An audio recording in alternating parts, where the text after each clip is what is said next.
Nangyari naman po ako Ano? sa views niya na hindi pa yata naka-1,000.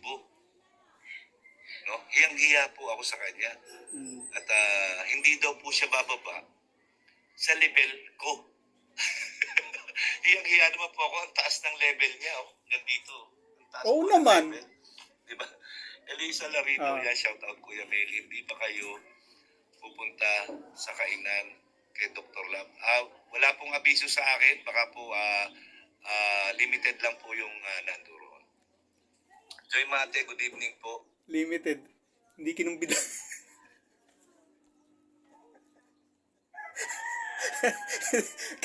Kasi, pag kinumbida siya, ubos ang handa. Kaya kita mo, lahat ng kainan ng kalingap, nandyan yan.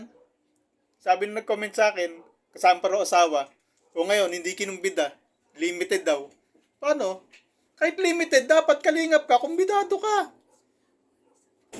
Ba't hindi ka kinumbida? Kasi, limited, hindi limited ang kinumbida, unlimited doon ng handa.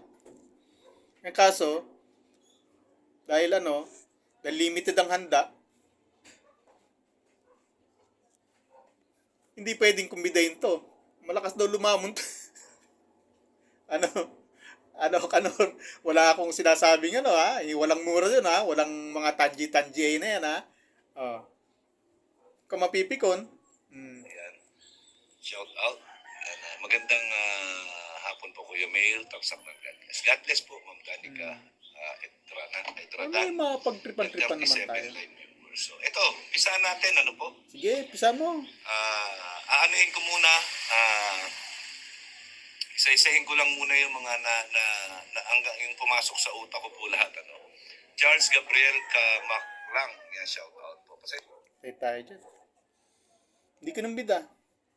Limited daw ang kumbidado. Kalingap ka. Kung malakas ka sa kalingap, dapat kukumbidahin ka. Dapat ka. No? Mga katropa kids, no? Limited ang kinumbida. Kasi,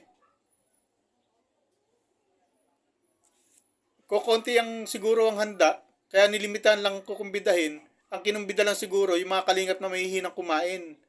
Ito kasi, kaya hindi inimbito to, kasi siguro malakas nga itong lumamo, nagsasama pa. Sabi nung nag-comment sa akin kasama raw niya, asawa niya, nakikikain. Kaya siguro hindi siya kinumbida kasi, kung malakas siya sa kalingap, kung talagang kung talagang kalingap siya na pioneer, biro mo, pioneer ka sa kalingap, yung pinakamatagal ka sa kalingap, sabi niya, di ba, matagal na rin sa kalingap, before pandemic pa. Di ang tagal na nun. Tapos, siya yung pinakamatagal sa kalingap, pero hindi pa siya kinumbida. Sa kanya na mismo ng binibigyan ng galing niya, mga tropa kits Hindi siya kinumbida kasi limited lang daw. Siguro sa limited na yon, pwede siyang kumbidahin. Kaya nga lang, dahil hindi na siya kinumbida, initsapwera siya kasi limited ang handa, siguro. Diba? Yun ang intindi ko rito sa sinasabi niya Limited daw ang kinumbida. Ibig sabihin, ang kinumbida lang siguro mga 10. So sobrang limited naman yung 10. Hindi naman po pwedeng mangumbida ka, 10 lang. Ang dami ng kalingap. Ibig sabihin, hindi ka kinumbida kasi, ka? Kasi isipin nyo kasi mabuti, bakit ka magli-limited ng kumbida? Siyempre, kaya limited ang kinumbida mo kasi limited ang handa mo. Tulad nga nung gagawin natin sa di ba, Ma'am Rowena, yung gagawin natin sa ni Reyna. Kaya kailangan bago maghandaan, bago dumating yung handaan, yung kay ribbon cutting tsaka yung yung birthday. Kasi 'di ba dapat bilang natin ang tao, 'di ba sabi ni Ma'am Rowena, kailangan bilang ang tao kasi para yung handa kasi hindi naman tayo sabi nga yung sponsor natin hindi naman natin malalaman kung talagang bonggang gustong nila, 'di ba? ibubuhos nila. Kaya kung limited lang din. Hmm. Kaya nga, bibilangin natin ng tao. Eh siguro, nagbilang ng tao, sabi siguro nung magpapakain dito sana kay Mang Kanor, yung nangungumbida, ba tawag nito?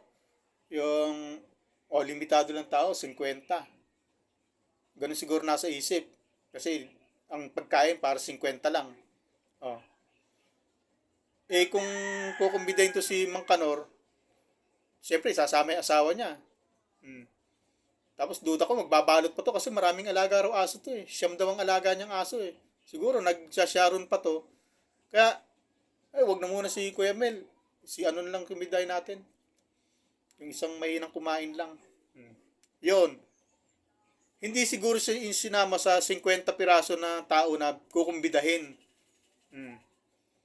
Kasi, kung pinakamatagal sa Kalingap, before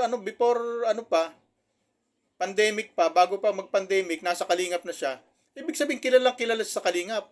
Bakit siya hindi naimbita? Siguro, sinadyang itsapwera.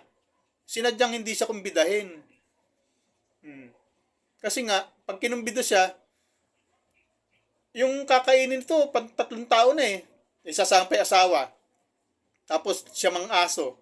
Magsasharon pa yata ito. Kaya siguro to hindi talaga kinumbidang kusa. Itsapwera. Kasi ang daming baguhan sa Kalingap eh.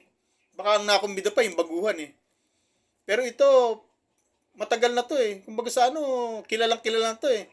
Lahat ng birthday yan, pinupuntahan nito eh. Lahat ng event, halos pinupuntahan nito eh. Lagi ko nakikita to pagka may mga handaan, may mga birthday, lagi ko nakikita to eh. Ngayon, siguro, sadyang hindi kinumbida. Kasi limited nga. Limited ang handa. Kaya ito, yun ang duda ko. Kaya hindi inimbita. Kanor, tuloy natin. Yun eh, ko lang naman yun. Sa aking opinion lang yun. Kanor, huwag ka naman mapipikon. Babanatan naman ako tumamaya. Napanood ko na to kanina yung yung siguro mamaya sabihin ko kung hanggang saan ko siya pinanood. Kasi, di ba naputol? Ayun. Tuloy-tuloy siya. Inulit ko na lang. Nakapag-live kasi kagabi. Medyo pagod po ako. Nag-edit lang ako kagabi, tapos nag-upload ako. Yan. Sabi niya, Ayun. isa daw akong... Nareaksyonan ko na yung kanina doon sa isang video na batugan talaga to. Pero mo nag-upload na pagod. Tuloy natin. Inutil sa Kalingap. Isang inutil. Dahil ba't daw ako hindi nagawang reaksyonan ng mga reactors? No? Bakit daw ako hindi nagawa reaksyonan ng reactor doon sa nangyayaring sagutan namin tungkol dito? Tatay Papsi yan, mega loud shoutout po. Support natin Kalingap Tatay Papsi. No? Patay tayo dyan. Nag-promote pa. May ads pa. Natin Kalingap Tatay Papsi. No? Hindi daw ako pinanonood ng mga kapwa ko Kalingap dahil wala daw dahil ano lang ako sa Kalingap, wala akong kwenta sa Kalingap, inutil nga, no? Wala daw nakasubaybay sa akin na Kalingap. Dapat daw nire-reaction na siya ng mga reactor ng Kalingap. No po? Hindi po ba niya alam na pinagtatawanan ako ng mga reactor ng Kalingap, bakit ko siya sinasagot? Ayun. Nagtatawanan na siya. Tuloy natin. Di po ba? Sabi niya, hindi daw ako pinapanood ng mga Kalingap.